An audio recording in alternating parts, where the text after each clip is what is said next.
Bonjour, alors aujourd'hui je vais lire le chapitre 3 d'un petit ouvrage intitulé Le poivre moteur de l'histoire, du rôle des épices et du poivre en particulier dans le développement économique du Moyen Âge, par Carlo M. Cipolla. Chapitre 3. Le poivre est, on le sait, un puissant aphrodisiaque. Privés de poivre, les Européens eurent du mal à contrebalancer les pertes en vie humaine causées par les barons locaux, les guerriers scandinaves, les envahisseurs hongrois et les pirates arabes. La population diminua, les villes se dépeuplèrent, les forêts et les marécages s'étendirent.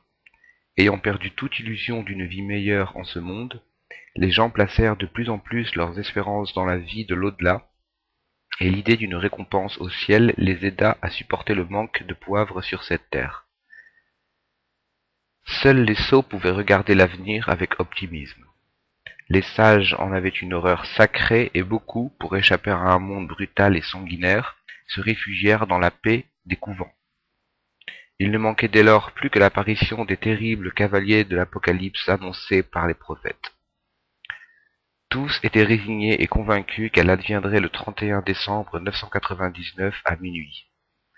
À partir de 23h30, en ce jour si redouté, les mères serrèrent leurs bambins dans leurs bras et les amants s'enlacèrent en une ultime et pathétique étreinte.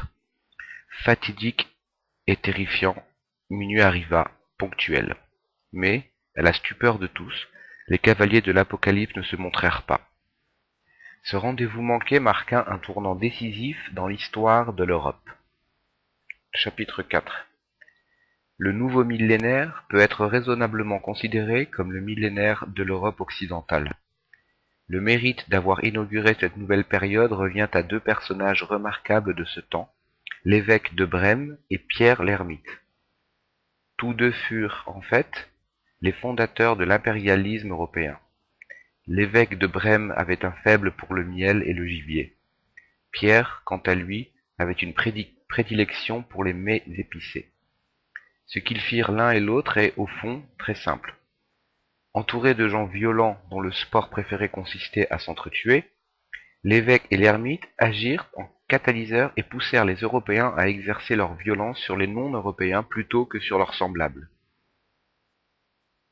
En bon allemand qu'il était, l'évêque parla net et clair, sans circonlocution diplomatique, et en 1108 tonna, les Slaves sont des gens abominables, leurs terres regorgent de miel, de blé et de gibier. Jeunes chevaliers en route pour l'Orient. Fermez les guillemets.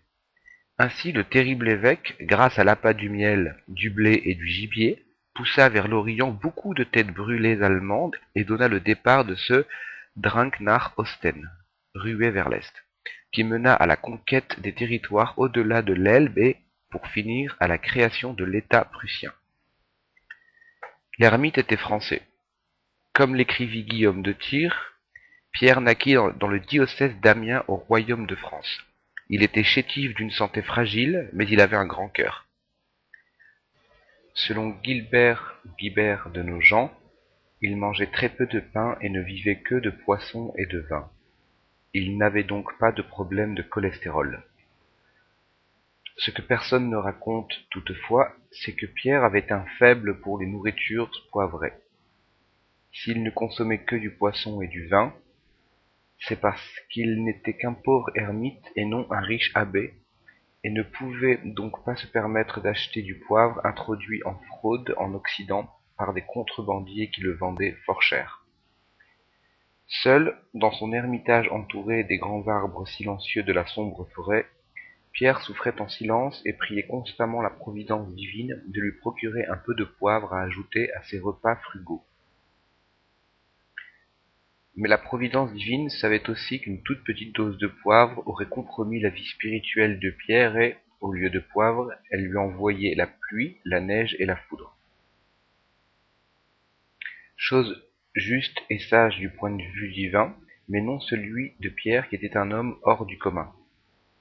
Dans sa retraite solitaire, frustré par les perpétuels échecs de ses prières, Pierre élabora patiemment un grand dessein: organiser une croisade qui aurait délivré la Terre sainte de l'oppression musulmane et aurait en même temps rouvert les voies de communication avec l'Orient, permettant ainsi de nouveau l'approvisionnement régulier de l'Europe en poivre. Il pouvait du même coup obtenir l'assurance d'une douce récompense future dans le ciel et d'une autre, poivrée, sur terre. Quant au succès de l'entreprise, il ne faisait aucun doute. Comment notre Seigneur, qui connaissait aussi l'aspiration cachée de Pierre, aurait-il pu lui refuser son aide dans une expédition qui aurait écrasé les musulmans et délivré la Terre sainte? C'est fou ce qu'une idée peut transformer un homme. Pierre l'ermite, le silencieux, le solitaire, quitta les grands arbres de la sombre forêt et pérégrina de cabane en cabane, de village en village, de château en château, enflammant les âmes et les cœurs de ses discours irrésistibles. C'est un grand orateur, écrivit Guillaume de Tyr, plein d'admiration. Le mérite de son succès ne doit cependant pas être attribué à lui seul, mais à un ensemble de facteurs socio-culturels. Chapitre 5. Il y a, dans toutes les formes de migration humaine, des forces d'attraction et des forces de propulsion. La force d'attraction fut certainement le poivre, la force de propulsion le vin. Rutebeuf rapporte qu'après une nuit de copieuses libations, les barons étaient pleins d'enthousiasme pour la croisade et rêvaient à voix haute de prouesses, de batailles, de hauts faits glorieux. Rutebeuf écrivait cela au XIIIe siècle, mais le sens de son témoignage peut s'appliquer aussi à Pierre et à ses disciples. Comme je l'ai déjà dit, d'après Gilbert de Nogent, Pierre vivait de poisson et de vin. Peut-être ses disciples n'aimaient-ils pas le poisson, mais ils ne soulevaient quant au vin aucune objection. Les conditions économiques facilitèrent le projet de Pierre. L'Église officielle avait toujours reproché aux barons leur conduite violente et sanguinaire.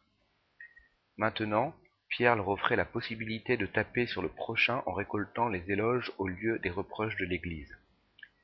Les jeunes rejetons de la noblesse qui, selon l'inflexible législation féodale, étaient privés de leurs droits de succession, virent dans le projet de Pierre la possibilité de conquérir des terres en Orient en même temps que d'acquérir des mérites aux yeux du Tout-Puissant. Les gens ordinaires sentirent naître l'espoir de changer de vie, d'en finir avec leurs conditions misérables et de participer au pillage des trésors de l'Orient avec le consentement et la bénédiction du Seigneur. Chapitre 6. Avant la révolution industrielle, les communications et les transports étaient lents et difficiles. Ils l'étaient aussi au temps des Romains qui disposaient pourtant de routes et de ponts. Après la chute de l'Empire, les routes furent laissées à l'abandon et les ponts s'écroulèrent. Les échanges devinrent plus ardus et plus lents. Partout où cela était possible, les gens commencèrent à utiliser les voies d'eau. Du temps de Pierre, la Méditerranée était cependant presque entièrement aux mains des pirates barbaresques. Pierre et ses acolytes voulaient en découdre avec les musulmans, mais, de préférence, pas en haute mer. Dans les batailles, les barons, montés sur leurs chevaux, se comportaient en preux, mais ils redoutaient le mal de mer. Dans cet état, se retrouver nez à nez avec un pirate musulman est bien la dernière chose que l'on puisse désirer. C'est pourquoi la plupart des croisés choisirent la voie de terre, au moins jusqu'à Gênes ou Venise. Le voyage était long et les croisés le savaient. En outre, bien qu'exaltés par le vin et les paroles de Pierre, ils avaient conscience qu'il allait leur falloir beaucoup de temps pour vaincre les infidèles, et que bien des années passeraient avant qu'ils ne revoient leur terre et leur épouse. Laissant de côté le cas extraordinaire de la Scandinavie, on peut affirmer en toute certitude que l'Europe du Moyen-Âge était dominée sans partage par l'homme. L'homme était le seigneur et maître absolu. Ce qu'en pensaient les femmes en leur foi intérieure, nul ne le sait. En parole, elles déclaraient accepter la suprématie du mal. Mais un proverbe disait « Souvent femme varie, bien folle qui s'y fie ». Presque tous les croisés étaient analphabètes, mais ils connaissaient les proverbes. C'est dans ce contexte socio-culturel que naquit l'idée de la ceinture de chasteté. L'un après l'autre, les croisés, avant leur départ, prirent la précaution de se mettre à l'abri d'une mauvaise surprise en faisant enfermer leur femme dans cette ceinture incommode pour l'épouse, mais rassurante pour le mari. Petite note de bas de page. Les femmes européennes ne consentirent pas toutes à rester chez elles, emprisonnées dans des ceintures de chasteté. Aimant elles aussi le poivre, certaines suivirent les croisés. D'après le chroniqueur arabe Imad ad-Din, par exemple, un jour arrivèrent dans un port du Moyen-Orient 300 belles européennes. Jeunes et jolies, elles avaient fait ensemble le voyage pour s'offrir aux croisés. Elles étaient bien en chair, hardies et altières, beaucoup donnaient et beaucoup recevaient. Continuons. Ce fut un âge d'or pour les ferronniers, et la métallurgie européenne entra dans une phase de forte expansion. Ce ne fut là que le premier de toute une série de progrès spectaculaires. Chapitre 7. Les musulmans furent vaincus. Pierre put satisfaire sa grande envie de poivre et oublia les grands arbres silencieux de la sombre forêt. Les croisés trouvèrent en Orient beaucoup de choses intéressantes et oublièrent allègrement terre, épouses et ceinture. Comme l'écrivit un chroniqueur de l'époque, Fulbert de Chartres, « Nous qui étions occidentaux sommes devenus orientaux. Nous avons déjà oublié notre pays natal. Certains possèdent une maison, une famille et des serviteurs comme s'ils les avaient reçus de leur père ou en héritage. Certains ont pour femme non pas une compatriote, mais une Syrienne, une Arménienne ou même une Sarrasine baptisée.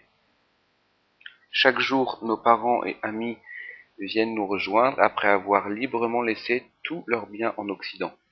De pauvres qu'ils étaient là-bas, le Seigneur ici les a rendus riches. Leurs quelques sous se sont multipliés et changés en or. Pourquoi donc retourner en Occident ? Fermez les guillemets.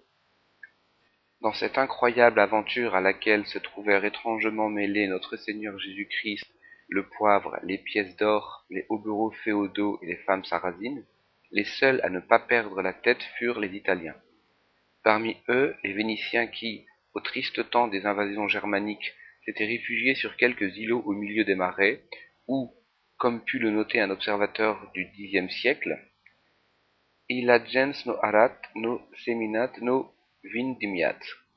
Traduction, ces gens ne labourent, ne sèment ni ne vendangent.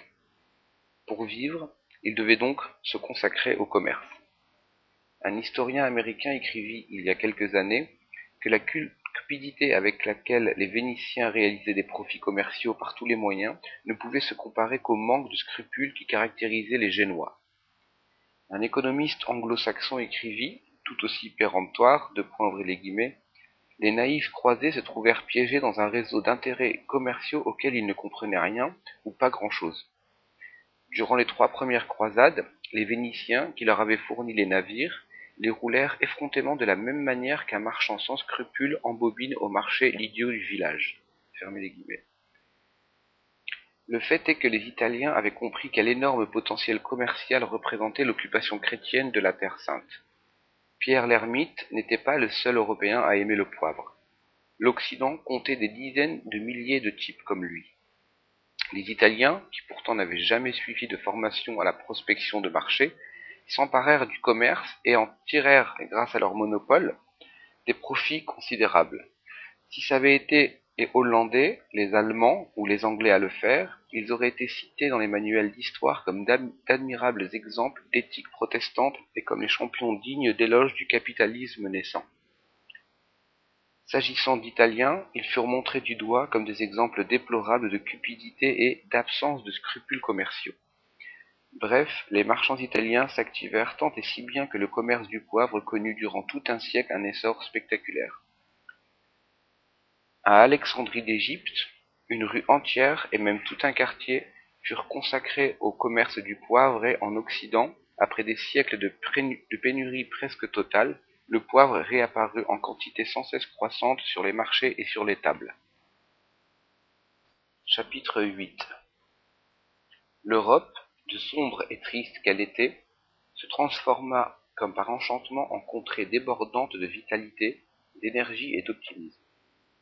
L'augmentation de la consommation de poivre réveilla l'exubérance des hommes qui, entourés de tant de jolies femmes enfermées dans leur ceinture de chasteté, manifestèrent soudain un grand intérêt pour le travail du fer. Nombre d'entre eux se firent forgerons et presque tous entreprirent de fabriquer des clefs.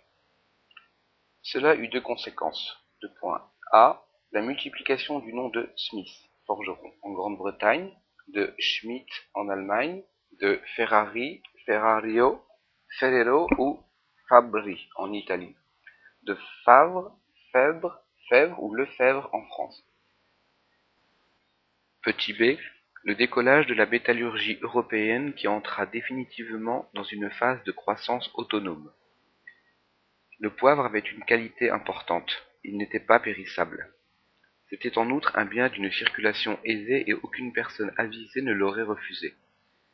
Il pouvait ainsi servir à la fois de source d'énergie et de moyen d'échange. Le poivre étant souvent utilisé comme monnaie, les marchands se firent aussi banquiers et pratiquèrent l'usure aussi bien avec les pauvres qu'avec les riches jeunes gens prodigues.